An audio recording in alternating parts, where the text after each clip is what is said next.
बिथांमोना इलेक्शननि सिगांनो जागोन जोंना होननानै आंखौ फन हरलायनानै माने फिथा हास'नो आंनिफ्राय पारमिसन लानाय बायदि माने होनबालाय जोङो फिथा हास'नोसै होननानै बुंहरलायनानै फिथा हास'दों आरो सनापुर स्कुलावबो आं खबर लाबाय नारेंगुरियावबो दा मिथिबाय आङो नारेंगुरि मानसि नालाय बिथांमोना चेक ना थाखा ना फैसा दोनै जेबो गैया औ जों नारेंगुरि इउथ जानानै आरो नारेंगुरिनि जानानै बुङो जोङो नांगोलावनो भट होगोन एबा जों बिपिएफनोनो भट होगोन बे 100% खोथा आरो जोंनि गामियाव माखासे गोनो गोथो दंबावो बिसोरबो जोंजोंनो फैफाखागोन आरो लोगोसेयैनो जोंनि गामिनि जाय जाय बिथांमोना बुंदों दि जोंखौ बाहेरायाव थांनानै फोसावदों जोंनि थाखाय जोंनि गामियाव बिपिएफ गैया होननानै बे टटेलि गोरोन्थि जोंनाव बिपिएफ पार्टी दं आरो जोङो दिनै 60% बिपिएफ पार्टी दं नारेंगुरियावबो आरो जिखिनि जोंनि नारेंगुरिनि सायाव बुंदों बेफोर टटेलि नंखाय आरो बे रोखाखा जोंनि 60% नारेंगुरिनिफ्राय भट बिपिएफनो होखागोन बिथांमोनाथ' मैया थांनाया जोंनि बेनिफ्राय 20%ल'सो 20 बा 25%ल'सो बिसोर बिनिफ्राय बारा नङा बिसोर जिखिनि बुंदो थांदोंना बेफोरथ' गासै माने बुंनो थाङोबा 20%ल' आच्छा आङो खौरां बिजोङाव नुनाय मथे गुबुन दोलोनि मानसिफ्रा बे नारेंगुरिनि थांनाय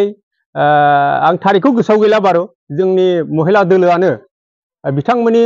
उल्था बुंनायनि सायाव जोंनि गामिनि रायजो राजा बा महिलाफ्रानो गावसोरनो गोसो जानानै इउपिपिएलनि हानजा जानानै गावसोरनो साइकेल रेलि खालामनो थांदों बेवहाय साइकेल रेलि खालामनो थांनायखौ सोरबा बेक्तिया बुंदों जे गुबुन दोलोनिया भटार्स गैयैफोरखौबो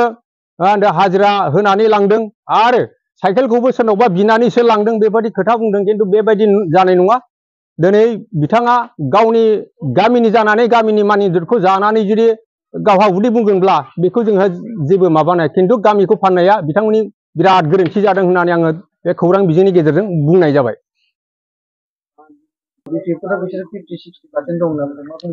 आंथ' बे समाव दिनै आं बुंनो हायो आसियावबो साननानै खोन्थानो हायो आङो दिनै इउपिपिएलआव गैयाब्लाबो जोंनि गामियाव 91 घरस दं 91 न'खर दङ बेवहाय गैयाब्लाबो जोंहा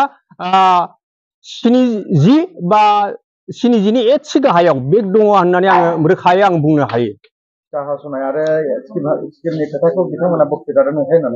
बेफोरथ' बिथांमोननिसो नंखाय खिन्थु दिनै धोरोमनि बेलायाव नायोब्ला बिथांमोना बिथोराव हाबनांगोन पलिटिकेला माबायदि खिन्थु धोरोमनि बेलायाव नोङो धोरोमखौ गायनो थाङोब्ला धोरोमनि बिजाबखौ फरायग्रोनांगोन बेनिखायनो पलिटिकेलनि जुदि सोरबा फिथा हास'नाया नंखाय बबेहायबा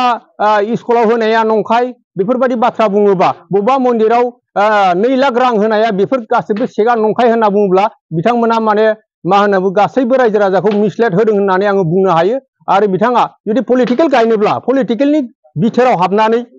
नायनांगोन बुजिनांगोन अब्लासो बिथाङा पलिटिकेलखौ गायनो हायो होननानै आङो रोखा बुंनाय जायो आंबो जोंहा बारग' आफादगिरि गामिनिनो बे बुंनायनि सायावनो आंबो बुंगोन बेजों लोगोसेयैनो बुंगोन जोङो नुबाय थादों जोंनि नारेंगुरि गामिनि माखासे बिपिएफनि मावथि बिथांमोना जे एसेबां मिसगाइड जे होबाय थादों गामिखौ एसेबां फानबाय थादों मिन्थिसेयावबो आरो खोनासेयावबो बुजिसेयावबो मानो रायजो राजाफोरखौ बेंगुरा खालामनो थांगासिनो दङ एकदम नंखाय नंखाय बाथ्राखौ मानो बुङो बुंदों दहायो जोङो दाख्लैनि निउसआव जों नुदों जोंहा जोंनि गामिनिनो जोंहा आदै बिनेन ब्रह्म बिथाङा सनापुर हाई सेकेन्डारि स्कुलनि बाथ्रा बुंदों जे सहेन सारा गावखौ लेंहरनानै फैसा होलांगोन ना मा होननांगोन बुंदों खिन्थु नंखाय होनना बुंदों बेखौ बोरै बे सासे सनापुर हाई सेकेन्डारि स्कुलनि गोरायुंखौ बे बोरै नाम लानानै बेबायदि पलिटिकेलाव मानो सोबदेरखो आं बेखौ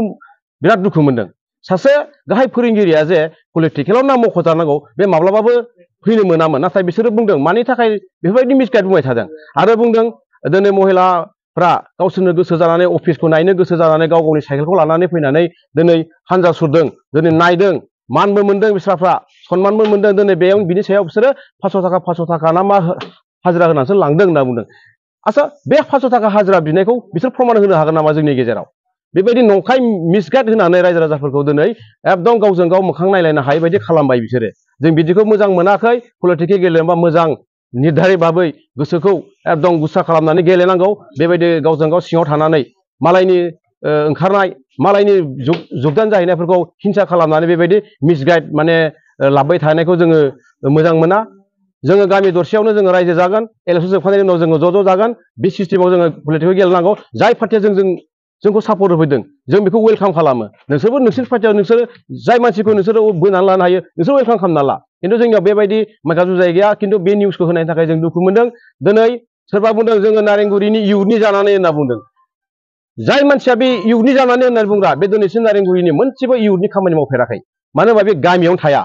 बेबायदि मानसिया दिनै नारेंगुरि निजोरा क्लाबखौबो फाननो थांगासिनो दङ नाथाय पलिटिकेल बेलायाव नारेंगुरि निजोरा क्लाबखौ नारेंगुरि इयुथखौ सोफानायखौ जोङो दुखु मोनदों बेनिखायनो जों दिनै जोङो निउसखौ दाखैनो होनो नागिरदोंमोन नाथाय माखासे सम खाबु मोननायाव जोङो होनाय जायाखै खिन्थु जोङो एसे लेट जाबाय अब्लाबो बिसोरनि जिबायदि निउस बानायदों जिबायदि भिडिअ होदों खिन्थु बिनि सायाव बे माब्लाबाबो नंखाय बिसोर बुंदों इउपिपिएल दोला 20%ल'नो जाम्बा नामा बियो अबे नोजोरजों नायनानै 20% नुखो बेलाय हा माने 30 जनल' दाख्लैनि महिलाफ्रा खमसे खम 55 जन 41 जन जादों हौवाफोरजों होमबा बोरै बे 30 जनल' बुंनो हाखो सानाखै नामा बिसोरो केलकुलेसन गैया नामा दिनै नारेंगुरियाव जाम्बा जाम्बिफोरखौ बिपिएफ दोलोआ बुरखायनानै दोननो नाजागासिनो दं खबरदार रायजोफोर बिसोरनि गोदो गोदो रावाव गोजावनाङा देरहागोना जोंहा इउपिपिएलआ 100% रोखा जाबाय आरो बेयाव खुनु रावबो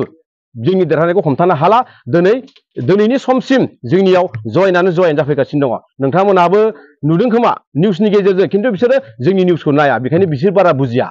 आं बेखौ बुंबाय नारेंगुरि गामिनि साफ्रोमबो आंनिनो आइ आफा बिदा फंबायफोरखौ आङो बुंदों बिसोरनि गोदो गोदो रावाव गोजावनाङा जोंहा देरहानाया 100% रोखा जाबाय आरो जोङो देरहाखांनायनि उनाव जोङो मोजां नोजोरजों जोङो साफ्रोमबो जोंनि नारेंगुरि गामि रायजो राजाफोरखौ जोङो समानै जोङो नायगोन आं बेखौ दिनै खोथा होबाय आरो दिनैनिफ्राय जाहाथे रायजो राजाफ्रा रावजोंबो बुरखायजानाङा जोंनि इउपिपिएलआ अनलि इउपिपिएलआल' जोंनिया सरकार दागोना खाथां बेयाव रावबो दोलोआ सरकार दानो हाया इउपिपिएलआल' आं बेखौ बुंनानै फोजोबबाय